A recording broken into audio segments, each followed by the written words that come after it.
The Paris Agreement is a global treaty wherein over 190 countries agreed or signed an agreement in Paris last year to limit global warming from pre-industrial levels to 2 degrees Celsius.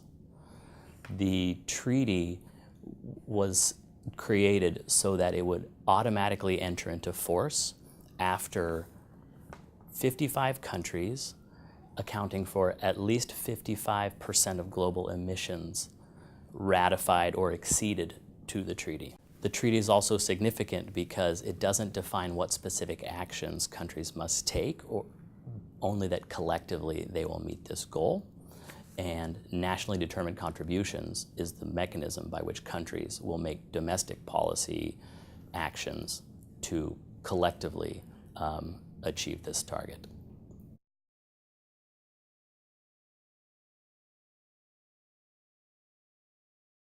So October 4th is historic because to date, 62 countries had ratified, accounting for just less than 52% of global emissions. Today, on October 4th, the European Parliament ratified the agreement, bumping the number of countries up by another 28 and emissions another 12%, which takes it well over the 55%. New Zealand also signed on today as well. That makes 64% of emissions. So now, 30 days after that 55% and 55 country target is reached, the treaty will enter into force. That means it will enter into force before the US presidential elections and before the COP22 convenes in Marrakesh.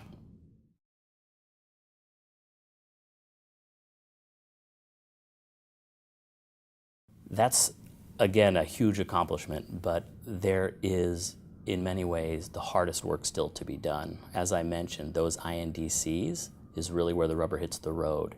Countries now have to implement INDCs that are sufficiently robust to meet those targets, and all the INDCs already agreed to collectively don't quite meet that Paris commitment. Furthermore, an enforcement mechanism has to be designed.